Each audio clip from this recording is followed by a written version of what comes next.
O ito, may ginawang report video si VP Inday Sara sa accomplishment nila in 100 days. Grabe no? Sana all nagre-report. Sana all! At dito nyo makikita mga lords, gaano ka-kwalidad at gaano kadami ang natulungan ni VP Inday Sara ng mga kababayan natin. Today, let me report to you that in the first 100 days of my first year in office as Vice President, we have initiated watershed decisions that would not only significantly change the way Filipinos look at the office of the Vice President, but most importantly, would strengthen its mandate and will enable the office to serve more and more Filipinos across the country.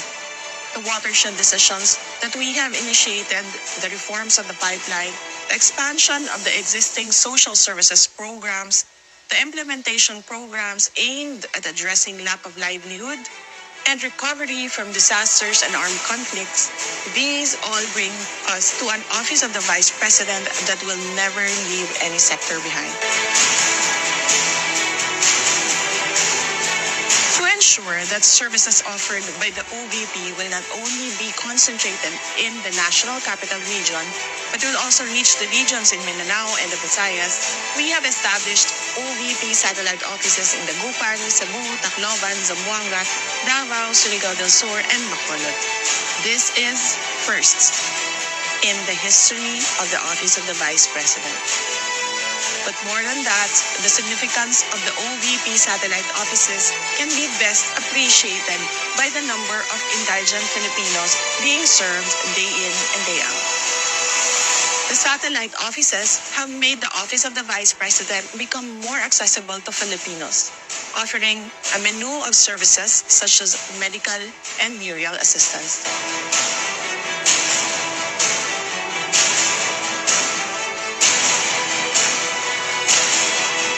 We set up the OVP Disaster Operations Centers to institutionalize the disaster relief activities of the OVP. Another first in the history of the Office of the Vice President. The Disaster Operations Center will put disaster response at the forefront of OVP operations, recognizing that disaster or calamity-stricken communities desperately need relief assistance and other social services. The Office of the Vice President Disaster Operations Center will work closely and will complement the operations of other concerned agencies, including the National Disaster Risk Reduction Management Council and its local counterparts, the Department of Social Welfare and Development, and local government units. Fresh from its inception, the OVP Disaster Operations Centers responded to the victims and survivors of the July 27 earthquake in Abra. In coordination with the OVP Disaster Operations Center, the OVP satellite offices will also respond and aid those affected by disasters and calamities in the regions.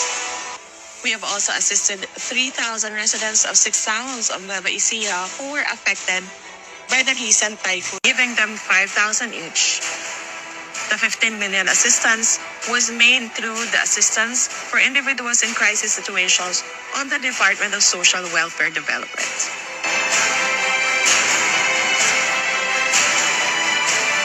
Remain to office, one of the challenges we immediately identified was the need for the Office of the Vice President's central office to be centralized. Moving all the OVP workforce into one building was necessary for faster, more efficient, and more effective public service delivery. From 2 separate offices in Quezon City, the Office of the Vice President is now located at the Robinson Cybergate Plaza in Mandaluyong. One OVP.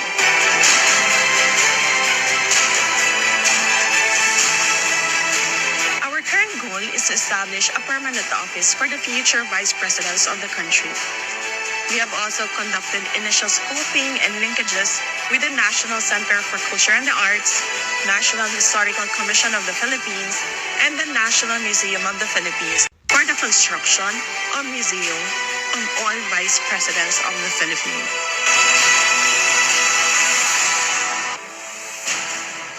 At the OVP VP Central Office, the medical and burial assistance for indigent Filipinos continues and even improved with our partnership with the Department of Health for the Medical Assistance to Indigent Patients program.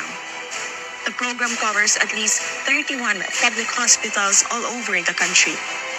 Our partnership with the Department of Social Welfare and Development enables Filipinos in crisis situations to access government assistance through the OVP satellite offices. I-end ko na yung video mga lods kasi sobrang taas pa. Ang daming natulungan. Sobrang daming natulungan no, ni Vice President Inday Sara. Alam niyo mga lods, yan yung tulong, di ba? Kualidad. Hindi pucho-pucho. Hindi tinipid. Yan ang deserve ng mga Pilipino. Diba? Grabe. Imagine niyo.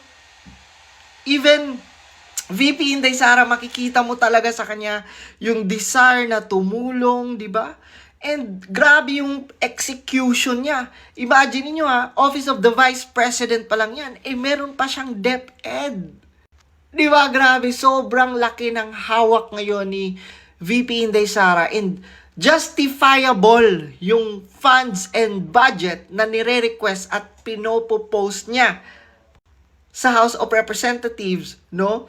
And ma-amaze ka, sobrang talagang the best yung kanyang serbisyo. Kwalidad, no? Kaya wala, sobrang layo sa sinasabi niyong ina niyo. Ang layo, sobrang layo. 'Di ba? Magmayabang kayo kung kwalidad ang serbisyo na ibinigay ng ina niyo dati. Pero Diyos ko, sa kwalidad ng serbisyo at tulong ni VP Inday Sara sa mga Pilipino, kaya sobrang lakas at sobrang dumadami ang sumusuporta kay VP Inday Sara. Sa totoo lang mga Lods, hindi ko na tinitingnan kung magkano ang budget ni VP Inday Sara eh. Ang tinitingnan ko kung papaano niya ginastos, magkano ang ibinibigay niya sa mga assistants, no? Sa mga burial assistants, cash assistants, no? Yung mga tulong pinansyal sa hospitals. And di pucho-pucho ang laki ng pera na ibinibigay niya sa mga tao. And I'd rather choose that kind of service. Diba? Kesa naman kurakutin at iwaldas sa kung saan-saan man, ibahin nyo si VP Inday Sara. Kaya yung mga nyo, diba? Yung mga akusasyon nyo, mga pamimintang nyo, paninira nyo kay VP Inday Sara, hindi nyo maitatanggi at hindi nyo maiaalis gaano kalaki at kadami na ang natulungan ni VP Inday Sara and Office of the Vice President.